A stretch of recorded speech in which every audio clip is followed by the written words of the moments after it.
बेटा कुछ भी नहीं सुनाई, तो देख ही रहे उधर गए थे आप लोग। अभी तो जब उनको मारेंगे गोली से जब तो मेरे को तसल्ली आएगी दिल के अंदर। बेटा मैं ये चाहती हूँ जो योगी सरकार करती है ना वही उनके साथ होए, उनके घर भी टूटे हैं और उनको मर्डर, उनका मर्डर हो। बेटा मेरा लाल तो चला गया और किसी का ना जाए। कितने लोगों के ऊपर में कार्रवाई हुई, कुछ आपको पता है लगा?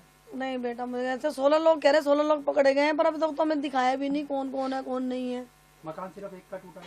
वो टूटा क्या, वो तो सिर्फ जड़ा ही है बेटा, कुछ नहीं टूटा। वो तो बस रेलिंग ही तोड़ी उन्होंने, तो बस एक जरा सी पानी, बस पानी के छींटे गिरने में उसने इतना खत्म कर दिया, इतना वो कर दिया, मेरे बच्चा तक भी खत्म कर दिया उन्होंने। तो इसकी पूरी रियल क्या था, इसका जो शुरुआती जो दौर था? तो शुरुआती ये थी बेटा, वो जो भतीजी थी 7 साल की मेरी, वो दूसरी मंजिल पे खड़ी हुई थी और मैं नीचे जस्ट अपने घर के नीचे ही खड़ी हुई थी।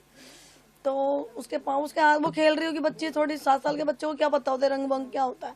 उसको छूट के, उसका पानी नीचे गिर गया, गुब्बारा नीचे गिर गया, उसका छूट के चंद जीटे उसके ऊपर, वो जो काली नाम की थी तो सायरा थी, उसके ऊपर गिर गए, उसके लग गया। तो सायरा है ना बेटा उसका नाम, सायरा, हाँ खान, सायरा खान, काली भी बोलते उसको, सायरा भी बोलते हैं। तो बस बेटा वो उसने उठपटांग बोला, उसने बोला कि ठहर, तूने मेरे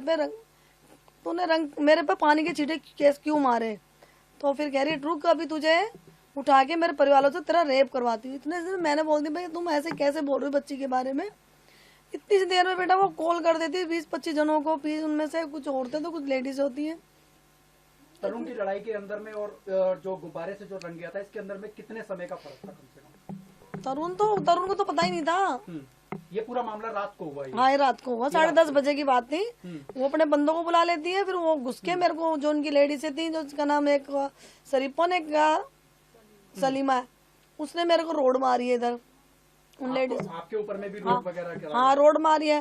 फिर बोल सलमा, हाँ। अच्छा, उन लड़कों में से किसी ने ये भी कहा कि ब्लाउज वगैरह भी फाड़े गए हैं, इस तरीके का भी कुछ केस निकल करके आ रहा है? ना उन्होंने फाड़े गए थे मेरे, फाड़ पीट के, क्योंकि लड़के घुस गए थे सारे अंदर घर के अंदर। अब हमारा आदमी तो अपने तो उसके लिए तो देंगे, तो इतने समय में उन्होंने धक्का मुक्की कर दी और मेरे देवर को मारा और मेरे हस्बैंड को मारा और मेरे लड़के को मारा, और मेरे देवर के लड़के उसको मारा। फिर बोलती है खटिकों का आज काम तमाम करेंगे, उनको उठा के लाओ वहाँ से।